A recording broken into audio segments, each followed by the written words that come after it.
예, CBS 라디오 박정현 판승부 4월 총선을 맞아 매주 월요일은 여야 한 분씩 모시고 토론장을 마련하고 있죠. 오늘도 이 두 분과 함께합니다. 먼저 김민수 국민의힘 대변인 어서 오십시오. 네, 반갑습니다. 자, 이동학 전 더불어민주당 최고위원 어서 오십시오. 네, 안녕하세요. 예, 자, 네 분 모두 사전 투표를 하셨습니까? 저는 본투표합니다. 아, 네, 그렇습니까? 아, 특별한 이유가 있으십니까? 뭐 특별한 이유는 다른 이유보다 그 사전 투표의 현재 제도에 대해서 조금 마음에 들어하지 않는 일인입니다. 아, 네. 그러세요? 왜냐하면 여기 선거법상에 그 합법적인 선거 기간, 그러니까 본투표 선거 기간이 13일이 정해져 있는데 예. 사전 투표일을 이렇게 4, 5일씩 당기면은 결국에는 보장돼 있는 선거 운동을 다 하기 전에 유권자의 마음이 정해져야 되거든요. 아, 사실상 앞서서 하게 되니까. 네, 그럼 이제 두 가지의 좀 단점이 있다라고 봅니다. 예를 들어 정치 신인들은 나를 알릴 기간이 확 줄어들고, 아하. 네, 그러니까 선거 기간에 정상적 선거 기간에 약 3분의 1 이상이 줄어드는 셈이에요. 네, 그리고 또 유권자들은 내가 찍을 후보를 판단할 수 있는 시간도 줄어든다. 그러다 보면 이게 진영 논리에 의해서 투표가 더 많아질 수 있다라는 생각입니다. 그래서 아하. 사전 투표의 다른 부분보다도 이 선거 운동 기간을 보장하기 위해서라도 설령 유지가 되더라도 본 투표와 일자를 붙여야 된다. 네라는 주의고요. 한동훈 네. 위원장이 그래도 사전 투표하라고 동의하셨는데 네. 반기를 드신 겁니까? 아닙니다. 뭐 반기까지는 아니어도 농담입니다. 그럼에도 불구하고 제 소신은 지키겠다. 본 투표하겠다. 아, 네. 소신의 김민수 대변인의 목소리였고요. 자, 이동학 정책으로는 네, 사전 저는 투표하셨- 사전 투표하러 갔었는데 예. 줄이 너무 길어가지고 아. 포기하고 돌아 나왔어요. 아, 근데 너무 갔다가 열기가 높아서 우연히 후배를 만났거든요. 예. 그래서 제가 있는 곳이 영종도여가지고 영종도 아. 인천공항 근무하는 친구들 3명이 거기 서 있더라고요. 얘네들 투표 안 한다고 했던 애들이에요. 여기 왜 서 있냐 그랬더니 투표를 해야 되겠다고 그러더라고요. 누굴 찍었는지 물어보지 않았는데 어쨌거나 이게 너무 길어가지고 저는 본투표 하려고 합니다. 그렇군요. 아, 오늘 두 분 다 본투표 하실 분. 서 변호사님 하셨어요? 저는 이제 항상 본투표 하는데요. 일단 이제 그 우리 김민수 대변인 말씀에는 100% 동의하고요. 아, 그렇군요. 다만 이제 그 제가 본투표하는 이유는 예. 그 본투표 이제 학교는 길 건너 바로 있고 아. 사전투표 동사무소는 택 타고 가야 돼요. 그래서 멀어서 이게 그렇습니다. 집 앞에 바로 투표소가 있기 예. 때문에. 장 변호사님은 의외로 사전 투표한 사람이 저밖에 없어서 놀랍네요. 그러네요. 30%가 넘는 이런 열기 속에. 그렇구나. 그런데 정말 많은 분들이 서 계셔서 저도 정말 깜짝 놀라긴 했습니다. 그렇군요. 예, 아무튼 이제 사전 투표 이틀간 마쳤고 이제 본 투표를 이틀 남기고 있는 상황입니다. 자, 이제 31.28% 역대 최고 수치를 기록했어요. 이것을 두고 여야 모두 이제 결집한 것은 맞는 것 같다는 해석이 있고, 과연 정권 심판론이 우세한 것이냐 아니면 또 보수 우파의 재결집이냐 해석이 분분한데, 먼저 김민수 대변인부터 숫자를 읽어주실까요? 네, 이거 숫자를 제가 좀 계산을 한번 해봤어요. 해보니까 뭐 32%로 보면 되겠네요. 31%로 그렇죠. 보면 되겠는데. 예. 21대 총선의 사전 투표가 26.7% 됐고요. 이게 그리고 전체 본 투표율, 그러니까 전체 투표율은 66.2%. 예. 그래서 사전 투표율이 차지하는 비용이 40%였습니다. 그리고 지난 대선에는 사전 투표가 36.9%, 전체 투표율이 77.1%. 사전 투표가 차지하는 비중이 47% 정도 됐습니다. 예. 그래서 이 최근 두 선거의 평균을 해보니까 44%더라고요. 네, 그러면 지금 이제 이 44%를 기준으로 이번 사전 투표율 31.3%에 해봤더니 계산을 대입을 넣어보니까 이번에 73% 그러니까 본투표에서 42% 정도가 더 나오면 네, 73% 정도 전체 투표율이 나오지 않을까. 이렇게 그냥 계산적으로 한번 본 투표율은 70%까지 갈 수 있습니까? 70 많이 나오면 73%까지 그래요? 나오겠다. 이때까지 총선인데. 대선과 총선을 좀 유추해 보면 네. 그렇군요. 서 변호사님 어떻게 보세요? 이 숫자 보수에 유리한 숫자라고 판단하십니까? 아니면 저는 이제 그렇게 안 보는 게요. 그렇습니까? 뭐냐면 사전 투표의 그 예. 비율이 계속 올라가고 있어요. 비율이 비율이라 하면 계속 올라가고 있기 때문에 그 본투표 할 분들이 사전 미리 투표로 왔다? 넘어온 것뿐이지. 아하. 따라서는 본투표율이 그렇게 높진 않을 것 같아요. 4년 전에 66이잖아요. 그렇죠. 이번에도 총선에서? 이게 비슷하거나 많이 높아봤자 1, 2. 저는 66에서 한 67, 8 이 정도로 이게 그 보고 있고요. 예. 그렇다면 이제 그 보수층은 이제 아무래도 60대 이상 어르신들인 거의 투표를 거의 다 합니다. 항상 이분들에게 투표를 의무라고 생각하는 분들이. 예. 그래서 이제 그 연세 드신 어르신들은 다 투표를 지금 하고 있고 사전 투표도 많이 했거든요. 그러면 이게 투표율이 좀 낮아진다는 말은 아무래도 이게 젊은 층이나 40, 50대가 좀 실망해서 다 이게 그 사람이 그 사람이네. 요즘 이제 김준혁, 양문석 여러 가지 이제 박은정 이런 실망이 있잖아요. 그래서 젊은 층이 좀 빠지는 것 같아요. 그렇다면 상당히 그 국민의힘한테는 유리한 징조다 이래 봅니다. 국민의힘에게 유리한 징조다. 자, 이동학 전 최고. 저는 아까 제가 힌트를 드렸는데 예. 투표를 안 하겠다는 3명의 친구가 투표장에 나와 있는 모습을 보고 젊은 친구들. 예. 그리고 이제 제가 이제 그 예비 후보 때 유세를 하고 있으면 여기에 와가지고 실제 윤석열을 찍었는데 윤석열 대통령을 정말 너무나 싫다, 심판하고 싶다. 이게 좀 민주당으로서는 아픈 얘기죠. 민주당이 좋아서 민주당을 찍어야 되는데 그런 상황이 아니라 어쨌든 윤석열 정부에 대한 심판 심리가 굉장히 크게 이제 광범위하게 있구나라는 것이었고 제가 직접 이제 사전 투표장에 뭐 가봤습니다만. 거기에 젊은 사람들이 너무나 줄을 많이 서 있는 거예요. 그래서 이것을 보고 저는 어쨌든 이 심판의 열기가 좀 느껴지는 거 아닌가 이런 생각이 좀 들어서 예. 그래도 민주당에 좀 우호적인 표들이 좀 많이 있지 않을까 이렇게 기대를 이동학 전 해보고 최고는 심판의 열기다. 네. 네. 자, 장 변호사님 어떠셨어요? 저는 동의가 심판의 되고요. 열기다? 어떤 분이 저한테 그런 이야기 하시더라고요. 지금 뭐 민주당도 악재다 뭐다 이렇게 여러 난관들이 있는 것도 사실인데 용수철의 스프링이 끊어진 것 같다라는 거예요. 이를테면 국민의힘과 관련해서 너무나 여러 가지를 대안을 내고 뭘 해도 이미 대세는 지금 흘러가고 있다라는 취지의 발언이었습니다. 지금 정권 심판론 상당히 저는 여권의 악재들은 왜냐하면 이제 민주당의 악재, 뭐 양문석, 김준혁 후보 이야기를 계속하지만 장기화되고 있어요. 계속 새로운 게 나온다고 하지만 그게 새로운 어떤 이슈나 악재로 유권자들한테 다가가는 데는 한계가 있는 것 같습니다. 그런데 이를테면 제 주변에서도요 대파 논란 이 부분 농담인 줄 알았다는 거예요. 이걸 정치 선전물이라고 선관위가 하는 이런 부분에 대해서 성남 민심에 저는 불을 끼얹은 부분도 있는 것 같고요. 예. 지금 윤석열 정부 지지하셨던 많은 분들 굉장히 실망하고 있습니다. 실망을 넘어서 심판해야 된다라고 이야기를 하고 있어요. 그래서 저는 뭐 60대가 2030 세대보다 더 많은 포션을 차지하는 선거 국면이고 구도상 그렇다고 하는데 예. 60대 다 보수라고 그렇게 할 수 없는 거 아니겠습니까? 예. 이른바 386 세대가 60대로 또 접어들고 있기도 하고요. 그래서 저는 이런 선거 지표는 아무래도 심판하러 나온 국민들의 이 표가 좀 반영된 거라는 생각을 합니다. 예, 김민수 대변인.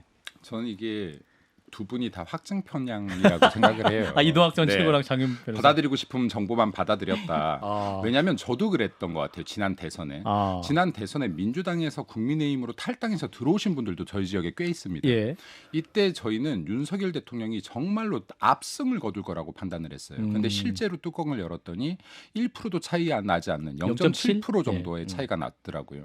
그럼 이게 저희 주변에는 이 반대 목소리뿐이 없어요, 사실은. 그리고 아마 민주당 여기 활동하시는 분들은 야당 활동하시는 분들 주변엔 이런 분들만 모일 거예요. 그렇죠. 그러다 보니까 우리가 한쪽의 목소리만 듣게 되는데 실제로 이런 것들은 좀 데이터를 분석할 필요가 있다. 예. 왜냐하면 젊은 세대들은 여전히 진보 정당을 지지하고 있지 않다. 그리고 젊은 세대들이 이번에 김준혁이나 양문석 후보 같은 경우 때문에 예. 실제로 이 증빙은 이거에 대한 증거는 조국 신당에 대한 10대, 20대들의 지지율에서 나왔었다라고 생각을 해요. 그렇기 때문에 이번에 젊은 세대들이 투표에 많이 참석하는 것은 야당 심판에 가까울 수 있다. 저 역시도 확증 편향일 수 있지만요.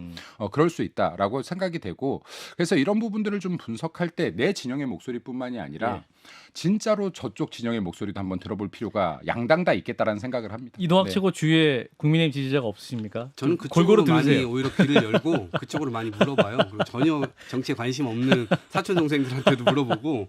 근데 이제 그 부분에서도 지금 집권 여당과 대통령이 하고 있는 측면에 조금 더 시선이 많이 가는 것 같아요. 그러니까 야당보다는. 왜냐하면 지금 집권하고 있고 지금 모든 일들을 다 진행하고 있는 주체잖아요. 그러다 보니까 대통령과 영부인에 대한 뉴스나 이런 것들이 시선이 더 갈 수밖에 없고 이상한 일들이 정부에서 벌어져도 집권 여당의 분들이 아무 소리 하지 못한다. 그리고 오히려 이거를 부정을 바로잡고자 목소리를 내면 그 사람들을 오히려 당 밖으로 쫓아내는, 그러니까 오히려 당 대표들조차도 지금 쫓아내는 그런 상황의 모습들을 보다 보니까 그런 것들이 어쨌든 이 야당 심판이라고 하는 그 구호는 이를테면 이제 그냥 숟가락에 구부러지는 것이고 쑥 들어가는 거예요. 여당으로는 그냥 쑥 들어가게 되는 거죠. 그래서 그런 지점에서의 심판 심리가 있다고 보는 도저히 거죠. 못 듣겠다는 얼굴로 저를 바라보면서 자, 발언해 주세요. 아니 뉴스가 훨씬 더 많이 나와요. 짧게 하겠습니다. 대한민국에는 하루에도요. 오늘 하루도 너무 많은 봉사자들이 계시고요. 좋은 일을 하는. 예. 그리고 오늘 하루도 수많은 범죄자들이 있는데 통상 뉴스에는 범죄자 뉴스가 나와요. 예. 그래서 제가 볼 때는 주목은 대통령보다 이재명 대표, 조국 대표, 민주당의 범죄 혐의자들에게 많은 뉴스들이 갔다. 예. 그래서 이게 주목도는 훨씬 더 범야권에 많을 것이다라는 말씀 정도로 마무리하겠습니다. 알겠습니다. 자, 한동훈 비대위원장이 이제 접전 지역에서 골든 크로스가 상당수 일어나고 있다. 또 이렇게 말을 하기도 했고. 근데 지금 현재는 이제 깜깜이 선거, 이제 여론조사 공표를 할 수 없는 시기이기 때문에 그런데요. 자, 해당 발언 쭉 듣고 이어가겠습니다. 본투표에 나가주셔야 합니다. 절대적으로 나와주십시오. 그러면 이깁니다. 지금 골든크로스가 상당수 저희가 분석하기에 이루어지고 있습니다. 나가면 이깁니다.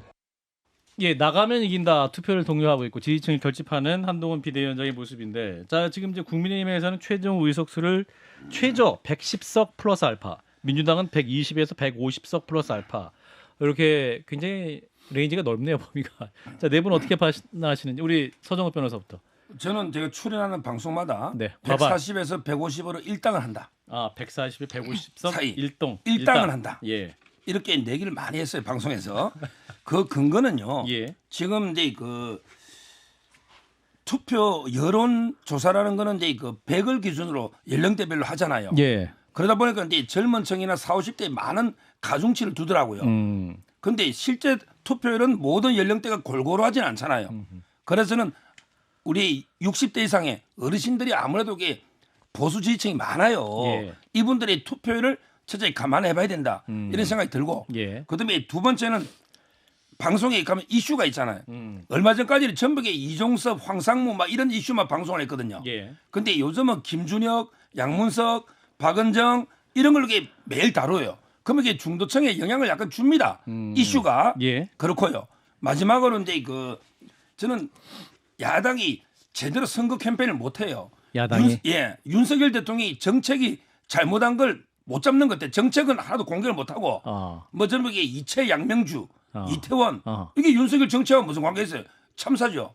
그다음에 최상병, 예. 그다음에 뭐 양평, 그다음에 명, 뭐 파우치. 명품. 그다음에 예. 옛날에 주가 조작 15년 전에. 예. 그러니까 15년 전에 주가 조작 뭐 파우치 가지고 계속 떠더니 윤석열 대통령 정책 중에 잘못된 게 뭐냐면 아무도 말을 못 해. 전부 게 이채 양명주. 그리고 게 점심 모임에서 했던 칼로 뭐 옛날 이야기 했던 거 칼틀막. 그다음에 대파 뭐 파틀막 말도 안 되잖아요. 따라서는 너무 게 정치 캠페인을 못 했어요. 아, 민주당이. 그래서 저는 한번 보십시오. 깜짝 놀랄 만한 결과 나올 겁니다. 깜짝 놀랄 것이다. 사실 엄경영 연구소 그 소장도 지난주 저희 방송에서 이제 여당이 151석 정도로 이제 과반을 차지할 것이 시대 연구소죠, 그죠? 자, 우리 이동학 전 최고는 어떻게 보세요? 현재까지 아니, 말을 판세. 듣고 있다 보니까 예. 이게 논에다가 물을 대시는 거 굉장히 잘하시는 것 같아요. 아도니스.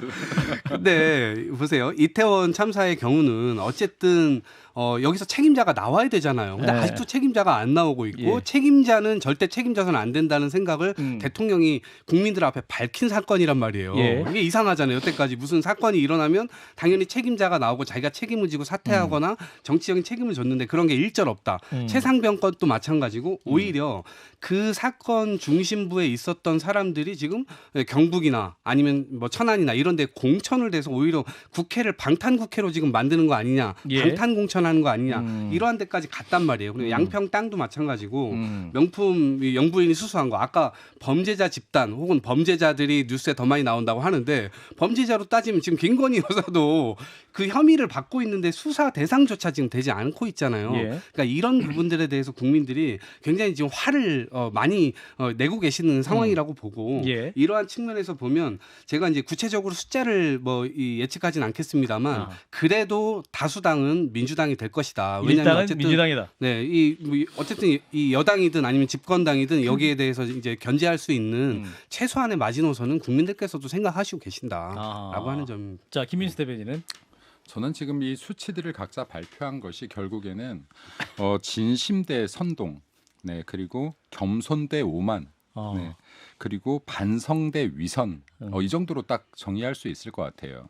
네, 국민의힘은 선거의 마지막으로 가면서 국민들께 저희들도 잘못했습니다. 저희들이 더 잘하겠습니다를 얘기하고 있었고 또 한동훈 위원장은 처음부터 끝까지 국민들 앞에서 감히 수치를 이야기하는 것이 송구합니다. 고개를 드는 일입니다라고 얘기하고 있었고 그리고 이재명 대표는 여전히 본인의 사법 리스크, 본인이 잘못해서 조사를 받고 있는 것도 검찰 탄압 독재로 몰고 있고 그리고 뭐 최근에 버스에 타서는 아유 일하는 척했네라는 위선들도 보이고 있고 그리고 속으로는 요즘에 겸손한 척 하느라고 한 게 150 플러스 알파인데 공공연하게 200석으로 탄핵을 외치고 있었고 네, 그래서 이러한 부분들을 결국에는 국민들께서 볼 것이다. 그리고 아까 말씀하셨던 한마디 한마디 다 여기서 좀 반박하고 싶은데 그러기엔 시간이 끝나겠죠. 네, 그래서 제가 여기에서 말씀드리는 게 방금도 제가 참 좋아하는 비대위원이시지만 이동학 전 최고시지만 방금 장면에서도 이게 반성과 오만이 있지 않나라는 생각을 합니다. 그래서 투표 기간이 좀 남았는데 며칠 남았는데 이 기간 동안에 국민의힘은 여전히 낮은 자세로 국민들께 반성하는 자세로 최선을 다하겠다는 말씀드립니다. 대변인께서 당내 정보를 또 많이 접하실 수도 있을 것 같은데 몇 석 정도 그러면 예상하십니까? 서정욱 변호사님은 140에서 150석 1당. 저는 이 수치에 대해서는 이야기하지 않겠습니다. 제 마음속의 수치는 있으나 네. 근데 지금 110석 플러스 알파라고 해서 지금 이제 선거 며칠을 남기지 않고 그래도 이 수치를 이야기한 것은 우리가 너무 국민들 앞에 감히 수치를 꺼내놓지 않다 보니까 보수들이 위축이 된 것 같아요. 보수 지지자들이. 그래서 이거 너무 위축이 되면은 어차피 내가 한 표 찍는다라고 될까라는 분위기가 조성돼서는 안 된다. 그리고 실제로 지금 이러한 추세들이 정말로 이게 민주당에서는 악재고 우리 당에서는 어떻게 보면 호재일 수 있는데 민주당이 빠르게 처리하지 못한 게 김준혁이나 양문석 후보 같은 경우 때문에 저는 골든크로스가 발생하고 있다고 생각해요. 이 두 후보의 문제가 아니라 민주당의 오만함이 빚은 결과다. 그래서 여기에서 지금 이제 보수 지지자들을 좀 더 독려하기 위한 방편으로 감히 이렇게 작은 수치나마 제시하지 않았나라고 생각합니다. 그렇군요. 네. 오늘 이제 김경률 선대위 부위원장도 저희 김현정의 뉴스쇼에서 이제 김준혁, 양문석 이슈를 제대로 처리하지 않았기 때문에 국민의힘이 10석 정도 더 이득을 보고 있는 것 같다. 이렇게 전망도 했는데 장 변호사님 어떻게 보세요? 현재 일단 판세. 이재명 대표는 200석을 언급한 적이 없고요. 그리고 뭐 탄핵이라고 구체적으로 하지 않고 뭐 말한 적은 없다라는 점 말씀드리고 지금 그렇습니다. 김준혁 후보, 양문석 후보 잘못했죠. 이 부분 본인들이 편법이 있었다 사죄드리고 사과 계속 거듭해서 하고 있는데 그렇다면 지금 집권여당에 대해서 잘하고 있냐라고 하는 겁니다. 지금 오만함을 유권자들이 누가 오만하다고 생각할까요? 윤석열 정권이 오만하다고 생각할까요? 민주당이 오만하다고 생각할까요? 한동훈 비대위원장 민주당이 독재한다라고 하는데 독재하는 야당 보신 적 있습니까? 세계사에 유례도 없는 이야기들을 하고 있는 거죠. 제가 어제 아침을 먹고 운전을 하고 가는데 이태원 참사 유가족분들이 이런 큰 판넬을 들고 투표를 제대로 해달라고 하시더라고요. 누구에 대한 지지가 아니었습니다. 차량이 신호가 걸리면 거기에 호소하고 계시더라고요. 정말 눈물이 났습니다. 이 정부 그분들 마음 제대로 어루만져 줬습니까? 그러지 않았습니다. 뭘 못했냐고 말씀드리는데요. 국민연금, 교육개혁 하겠다고 했는데 제대로 했습니까? 성과가 뭡니까? 의대 정원 2,000명은 제대로 했습니까? 지금 못하고 있죠. 이 부분과 관련해서 이중잣대가 또 문제가 되고 있습니다. 양문석 후보 조사할 수 있습니다. 지금 뭐 수사기관에 고발도 했기 때문에 조사도 진행될 건데요. 금감원 어떻게 했습니까? 중간조사 발표했어요. 원래 새마을금고에는 금감원이 직할 관할권이 없습니다. 관련해서 대구 시내 7개 새마을금고가 300억 원 허위 대출 이슈가 있었을 때 이 부분 들여다봐달라고 호소했다는 거예요. 관할권 없다라고 했었다는 겁니다. 그런데 이렇게 중간 발표까지 하면서 김건희 여사 명품백에 대해서는 어떻게 했습니까? 총선에 영향 미칠 수 있으니까 국가권익위에서 총선 이후에 들여다보겠다고 했어요. 이게 이중잣대입니다. 이런 걸 오만함이라고 유권자분들이 생각하시지 않겠습니까? 그래서 우리 장 변호사님은 현재 판세 몇 석으로 보십니까? 역시 숫자는 겸손하게 말씀 안 하시겠다. 그냥 과반 정도를 목표로 세웠고 그 정도가 되면 감사하겠다. 151석 이렇게 보겠습니다. 자 이런 가운데 더불어민주당 지금 수원정의 김준혁 후보의 파장 어디까지 할 것이냐 여러 가지 또 고심이 깊은 상황인데요. 이재명 대표 이런 가운데 발언이 좀 논란이 되고 있는 부분이 있습니다. 직접 듣고 말씀을 이어가겠습니다. 일하는 척했네. 아이고 허리야. 허리 너무 아파. 예, 저 여기 무슨 상황입니까? 그러니까 선거 유세를 끝나고 이제 차에서 탄 상황이죠. 네, 타에 타서 이게 실시간으로 유튜브 이제 송출을 영상, 하다 보니까 송출, 예. 이 부분이 이제 송출이 된 것 같은데 지금 해당 영상에서는 이 워딩은 좀 묵음 처리가 되고 있다고 하더라고요. 그런데 이것을 또 편집 가공을 해서 국민의힘 유튜브에서 이것 봐라 진정성이 없다라고 야. 해서 이걸 또 유포를 하고 있는 상황입니다. 예, 자 김민수 대변인. 자, 저는 참 할 말인가 싶어요. 그러니까 이재명 당대표는 제가 사실은 야당 대표여서가 아니고요. 예. 이런 말씀드리면 좀 그렇지만 이재명 당대표는 대한민국에서 정치에서 안 되는 사람이라고 생각해요. 그러면 정가 3범 뭐 4범 이것도 이거지만은 지금 수많은 혐의뿐만이 아니라요. 너무 위선적이고 거짓이에요. 방금도 어떻게 감히 유권자들 앞에서 유세를 하고 들어와서 일하는 척했네. 아이고 허리야라는 말을 합니까? 이분은 재짓고 선량한 척해왔던 분이고 민생을 돌보는 척했던 분이고 김문기가 기억 안 나는 척했던 분이고 소고기 먹고 삼겹살 먹었던 척했던 분이고 그리고 하물며 후쿠시마 오염수를 떠들면서 단식 전날에는 목포 횟집 가서 회를 한 사라 드셨던 분이고 네 그러면 이 분의 행적 중에서 어떠한 것이 과연 진실이었나 그리고 결국에는 국민들에게 내가 인기를 얻고 표를 얻었던 방식이 대다수가 거짓과 위선으로 점철돼 있었다.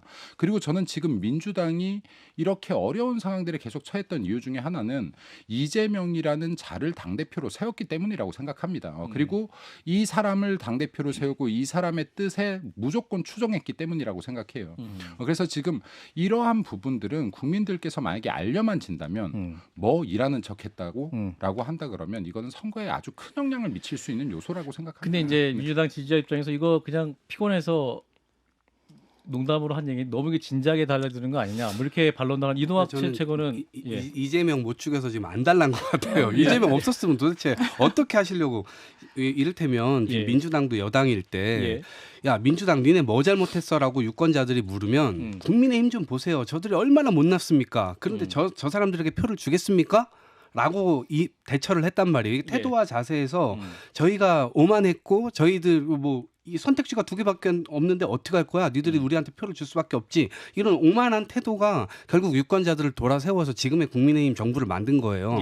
똑같이 지금 질문하고 있는 겁니다. 그런데 지금 이재명만 오로지 그냥 이렇게 공격을 해야 되니까 사실상 국힘 너네 뭐 잘못했어? 라고 물어보는데 자꾸 다른 대답을 하는 것처럼 보여지는 거예요. 그래서 이것도 사실 이렇게 진지하게 우리가 대화할 얘기도 아니지만 전 둘이 있을 거라고 생각하고 농담으로 던진 거를 이거를 그냥 크게 이렇게 키워가지고 이렇게 할 만큼 국힘이 굉장히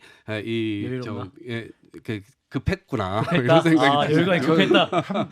전 위원님이 민주당 소속이라 지금 어쩔 수 없이 반론한다고 생각해요. 이거는 왜냐하면 이게 여당이든 야당이든요 일을 잘하냐 좀 못하냐 유능과 무능에 대해서는요 국민들께서 화는 나지만 분노하시진 않아요.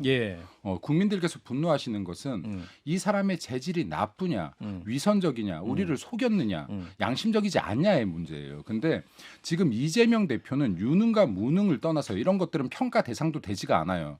이 사람의 죄가 있느냐 없느냐 국민들을 속이고 있냐 진실을 말하고 있냐인데 지금 여기에서 거짓을 말하고 위선적인 모습들을 계속 보이고 있다. 그리고 이게 농담으로 하기에는 그랬다라고 하면 묵음 처리하지 않았을 겁니다. 농담이라고 당당히 얘기했을 거예요. 근데 자기도 모르게 나온 거예요. 이거는 아이고 허리야 이거 생각하고 말하는 사람 없거든요. 근데 아이고 아니다. 일하는 척했네. 네, 것이다. 이거는 그냥 자기도 모르게 나온 것이다. 서 변호사님 오프닝 때도 말씀하셨으니까 저는 근데 이거는 옛날에 유성준이라고 가수 있잖아요. 유승준. 유승준. 이 사람이 군대 안 가가 막 눈물 흘리며 사죄하다가 갑자기 마이크가 방송 카메라 꺼진 줄 알고 막 웃으면서 이게 했던 기억나시죠? 그런 사건이 있었나요? 그거 똑같은 이게 사건이라 봐요. 아마 본인은 이게 유튜브가 켜진 상태인지 몰랐을 거예요. 그러니까 이리 주세요 하니까 꺼진 줄 알고. 이럴 때 이제 진심이 드러나는 거죠. 본인이 일하는 척했네. 이 말은 이게 일을 안 했다는 거잖아요. 일을 했으면 일을 했네야지. 일하는 척했네. 이건 일을 안 했다는 거예요. 근데 그러니까 문제는요. 항상 이재명 대표는 이런 식으로 이게 위선적입니다. 옛날에 척연기 너무 많아. 아까 김민수 대변인이 몇 개 소개했는데 빠뜨린 것만 제가 말하면 옛날에 뭘 빠뜨렸어요? 검사가 아닌데 검사인 그렇죠. 척 해가지고 정과가 됐죠. 그다음에 김부선 씨의 주장에 의하면 총각인 척 해가지고 접근했다는 건 김부선 씨 주장입니다. 주장. 그 외에도 이게 뭐 박근혜 대통령 존경한다 했더니 진짜 존경한 줄 알더라. 항상 이런 식이에요. 저는 그 소고기 먹고 삼겹살도요. 이거 습관성 완전히 거짓말 증후군이 있는 것 같아요. 맞습니다. 아니, 근데 어떻게 그걸 보통 사람들 거짓말할 때 양심이 한번 걸려줘요. 양심이 제동을 걸어요. 저는 소고기 먹고 삼겹살 못 올립니다. 근데 이재명 대표는 아무런 거리낌 없이 자연스럽게 누구나 아는데도 소고기를 삼겹살로 이게 습관성 거짓말 증후군 아닙니까? 아니 근데 심각한 이게 결함이죠. 외국인이 이동학 이게 전 최고. 한판 승부 방송 보면 예. 이재명 대표가 대통령인 줄 알겠어요. 이게 지금 누가 누구를 심판해야 됩니까? 묵음 처리해 놓은 건 차라리 잘한 거라고 봐요. 근데 이 관심법입니까? 그 말을 어떤 정서에 어떤 정감을 가지고 했는지에 대해서 우리가 어떻게 압니까? 그건 몰라요. 진정성이나 이런 것에 대해 알 수 없어요. 오히려 바이든이나 날리면이나 이것조차 오히려 부정하려 했었던 대통령의 모습이 오히려 더 오버랩돼서 더 안 좋은 방향으로 이게 흘러가는 거예요. 이 논쟁 길게 할 건 없을 것 같아요. 이게 지금 논쟁을 길게 안 하려는 이유가 있겠죠. 근데 방금 사실은 이래요. 우리 변호사님께서 말씀하셨지만 예. 김민수가 빼놓은 척만 제가 말씀드리겠다라고 예. 했는데 그럼에도 불구하고 아직 남았어요. 끝말잇기 있게 하듯이 주거니 받거니 하면요. 이게 정말 한도 끝도 없이 나올 겁니다. 예를 들어서 법카 써놓고 안 쓴 척. 또 여기서 한 받으시면 방송 끝날 때까지 갈 거예요. 근데 이만큼까지 위선적인 행위들이 많았던 정치는 대한민국 역사상에 없다라고 생각됩니다. 장 변호사님 말씀 듣고 1분 잠깐 마무리하겠습니다. 예. 저는 개그를 다큐로 봤는 데는 절박함이 있다라고 생각합니다. 예. 지금 분위기 좋지 않거든요. 예. 지금 삼겹살 도 먹었다는 거 아닙니까? 그리고 이걸 대표가 올렸겠습니까? 참모가 올렸는데 삼겹살 먹은 것만 올렸다는 거예요. 이거는 그냥 웃고 넘어가면 충분한 일을 한동훈 비대위원장까지 이야기합니다. 왜? 지금 분위기 좋지 않으니까요. 아까 우리 서 변호사님 말씀하신 유승준 씨 거는 유승준 씨의 목소리가 아니고 유승준 씨와 함께했던 제작진의 목소리였다라고 네, 정정해 주셨습니다. 예, 잠시만 쉬었다 갑니다.